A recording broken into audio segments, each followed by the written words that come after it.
Now we begin a special week-long look at the ways that some schools, educators, and leaders are trying to transform higher education. The goal? To prepare students for the modern workforce. The series is called Rethinking College, part of PBS's Spotlight Education initiative, which features special programming examining today's challenges. Tonight, Sreenivasan visits Dallas, where an innovative college president is growing a new kind of student. At a Texas college, a football field that was turned into a farm. We need to harvest about 10 pounds of radishes. The Tigers of Paul Quinn College lost more football games than they won on this field. So 9 years ago, when the historically black college on the south side of Dallas was in financial crisis and had a 1% graduation rate, a new president turned everything over, including the football field. So, did you envision this when you first saw the football field? No. Michael Sorrell had no experience running a college. He'd been a lawyer and White House special assistant, but he knew Paul Quinn couldn't afford a football program. There's more than one field of dreams, all right? Why should we tie everyone's future to their athletic success? He turned the football field into an organic farm that generates more than 20,000 pounds of organic vegetables every year. Veggies that make it into high-end restaurants and into the Dallas Cowboys Stadium.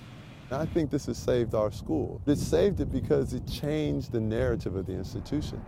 The farm has become a symbol for a remade Paul Quinn College. We're the first urban work college in the country, and so our students learn what it means to be effective and to have job skills and work skills. The app that tracks our work college hours is called U-Attend. Students are assigned jobs from day one. So when I punch in, the Dean of Work College, she'll be able to track that I've punched in. And now it's recorded that I'm punched in to work. Every student here has to work 150 hours to fulfill their work tuition. Our goal is for them to be somewhere between nickel size to quarter size around. James Hunter is the farm manager. Most of the students that work on the farm, they're not going to be farmers. And I don't want them to be farmers. I want them to pursue whatever they're interested in.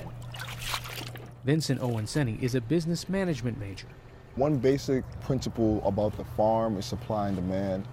Let's say if a plant is going to be in demand around Thanksgiving time, around November, we're going to plant that late summertime. It helps you to understand the bigger picture of the farm, knowing about the customers, knowing about the economy of the farm.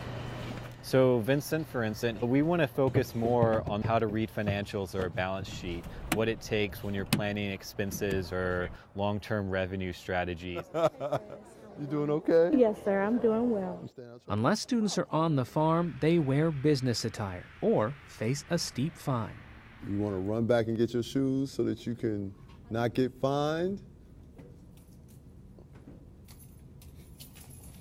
All right. What's the fine? So there are two ways to handle the fine. You can either do 400 prayer squats or you can pay $200. 400 prayer squats for being out of dress code. It's better than paying the fine. 83% of our students are Pell Grant eligible, which means by and large that their families have a dysfunctional relationship with wealth and with work. So if you've never been in an environment where you've come to understand the expectations of a career, because all you've ever seen is people be underemployed or unemployed, then how are you going to learn that?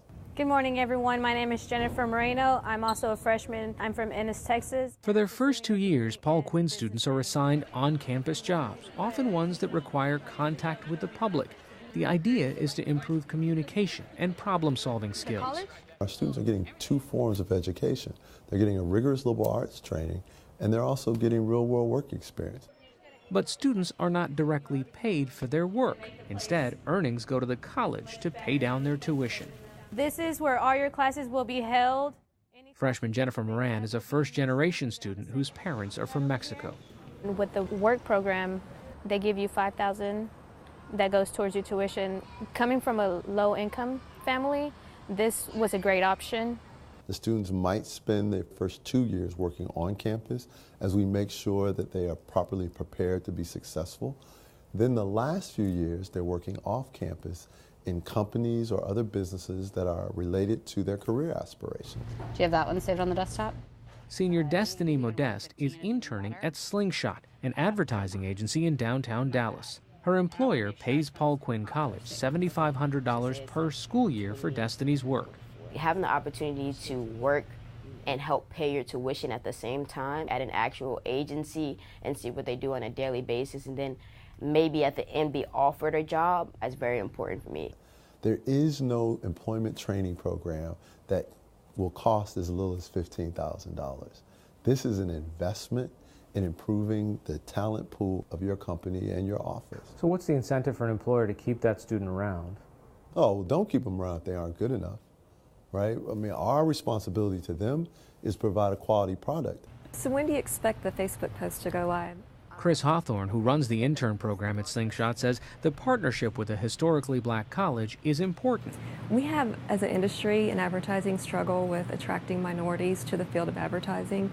So we started this relationship with Paul Quinn. We met Destiny, and she was fantastic. But as important as career and college are to Sorrell's vision, he also pushes his students to engage in community service. We believe that colleges have a fundamental responsibility, if you are located in an urban area, to turn outward and address the needs of the communities you serve. We are in a food desert. There's no grocery store for 4 miles, right? I mean, that's real. People don't have access to healthy food. I mean, affordable, fresh, and healthy produce. We decided we have the ability to solve the problem, and we're going to go solve the problem. Is that what people come to college to learn? Someone's going to figure out the urban issues. Why shouldn't it be the people who came from those urban communities and have a vested interest in those neighborhoods? In keeping with that mission, the college donates 10% of the produce from the farm, named We Over Me, to the surrounding underserved community. If you look at the need around you and you look at your resource, you can say, hey, I can use this space right here to grow what my community needs. Where someone else sees hopelessness, you see an opportunity. In Dallas, for the PBS Newshour, I'm Sreenivasan. And tomorrow, Hari's series continues with the particular financial and cultural challenges Latino males face when it comes to earning a degree. And online, while students have asked colleges and universities to do better in hiring more professors of color, institutions have struggled to live up to their pledges. Our partners at the Hechinger Report explore why.